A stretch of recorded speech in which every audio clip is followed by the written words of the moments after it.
Pagi yang dingin pada tanggal 10 Oktober 1943. Pilot Robert Rosie Rosenthal tiba di pengarahan hari ini, bergabung dengan 6 pilot dan navigator lainnya dari kelompok bom ke-100.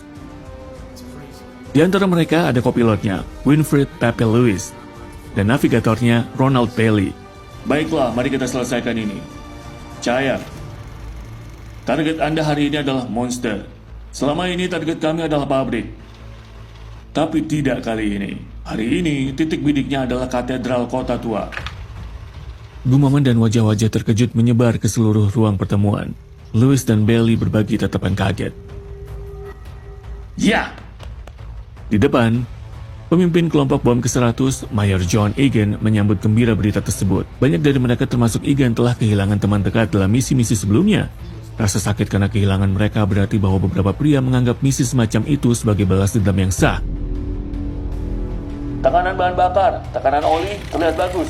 Monster adalah rumah bagi sebagian besar pekerja kereta api. Mereka sangat penting bagi upaya perang Jerman. Kita akan tiba di sana tepat pada waktunya untuk misa hari Minggu. Aku tidak tahu bagaimana perasaanku tentang hal itu. Ayo Papi, kau tahu itu tugas kita. Satu persatu pesawat B-17 dari kelompok bom ke-100 naik ke udara. Royal Flush mengambil posisinya di bagian paling belakang formasi. Sebuah posisi yang semua orang di kapal sadar betul bahwa posisi ini sangat terbuka dan berbahaya. Namun, memikirkan hal itu tidak akan membantu siapapun. Tapi itu tidak akan menjadi susu yang mengalir. Intelijen melaporkan lebih dari 500 pesawat tempur siap mencegat di sepanjang jalur kita. Anda juga bisa menghadapkan serpihan yang sangat berat di atas target. Anda akan menjadi bagian dari formasi 274 pesawat pembom. Mayor Egan akan menjadi pilot komando kelompok. Mendarat di depan. Mesin dengan daya rendah kembali ke pangkalan. Egan, satu lagi yang tersisa. Sialan, radio, taruh itu di lock. Ada satu lagi yang kembali. Isak tangis yang beruntung. Untuk meringankan beban serangan Anda akan mendapatkan 216 pengalaman P-47 Thunderbolt. Mereka akan mengejar di atas Belanda dan melindungimu di sepanjang misi. Armada terbang melintasi Belanda dan masuk ke Jerman. Mereka sekarang benar-benar dan tanpa keraguan berada di wilayah musuh. Di mana para pejuang kita? Para penembak, apakah kalian melihat pesawat tempur sekutu di kejauhan? Negatif.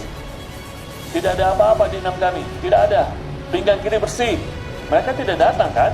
Mereka pasti sudah berada di sini jika mereka datang. Ya, mungkin mereka terlambat dan mereka akan menyusul.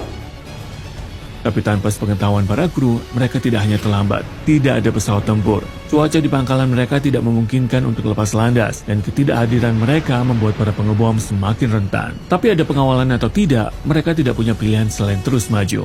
Ketika mereka menjelajah lebih dalam ke wilayah musuh, lebih banyak laporan serangan yang masuk. Kelompok-kelompok pesawat tempur yang terisolasi melancarkan serangan lebih jauh ke atas formasi dan menjatuhkan beberapa B-17. Tetap waspada semuanya. Pilot, apakah Anda melihat ini? Awan pesawat tempur muncul di kejauhan. Para pencegat telah tiba. Semoga berhasil. Aku akan menemui kalian semua dalam beberapa jam. Tembak, tunjukkan pada mereka apa yang kita punya.